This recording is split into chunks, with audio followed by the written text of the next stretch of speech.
कभी कभी जिंदगी हमें ऐसी ठोकर देती है कि लगता है अब आगे कुछ नहीं बचा।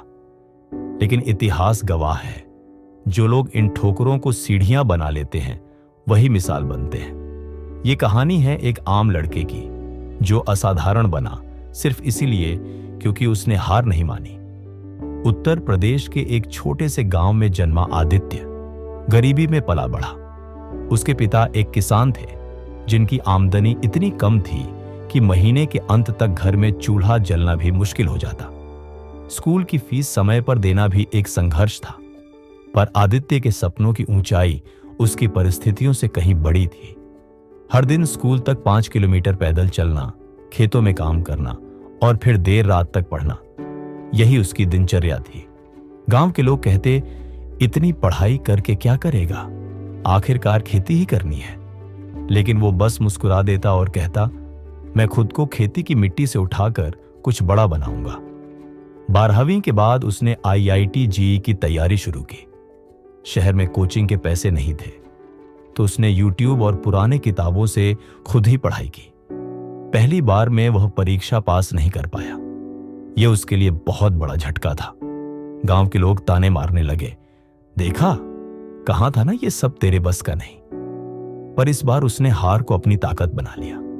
उसने खुद को 1 साल और दिया, खेतों में काम किया, बच्चों को ट्यूशन पढ़ाया और दूसरी बार फिर से परीक्षा दी। इस बार वह JEE में सफल हुआ। उसे NIT में सीट मिली।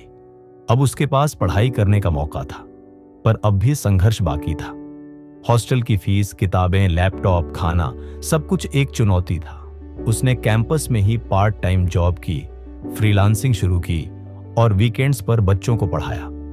कॉलेज के आखिरी साल में एक दिन जब वह लाइब्रेरी में बैठा था, उसने देखा कि गांव के छात्र अब भी संसाधनों की कमी से पीछे रह जाते हैं। उसी दिन उसने ठान लिया, मैं कुछ ऐसा करूंगा जिससे गांव के छात्रों को संसाधनों की कमी से निपटने में मदद मिलेगी, बच्चे भी क्वालिटी एजुकेशन पा सकें।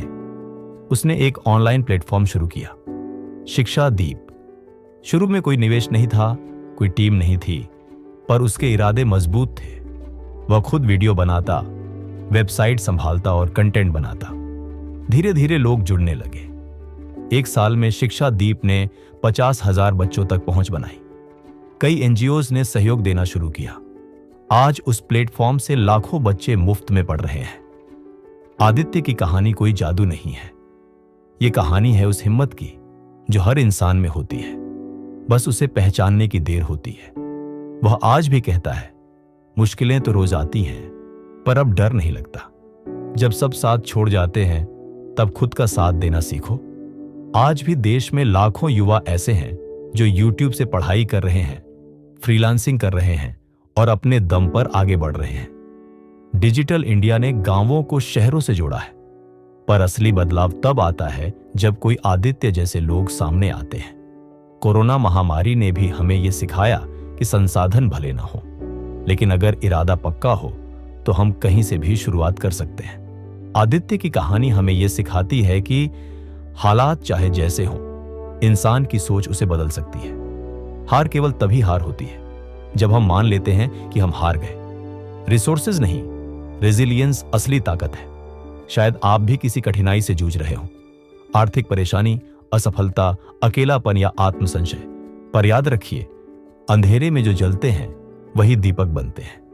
हर कठिनाई एक अग्नि परीक्षा है और अग्नि परीक्षा के बाद ही सोना निखरता है।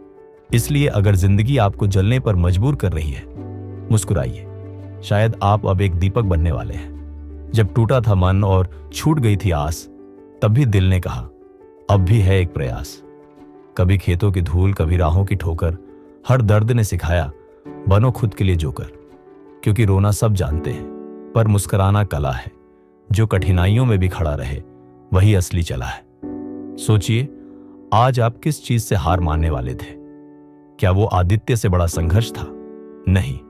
तो अब फैसला आपका है, हार मानेंगे या दीपक बनेंगे।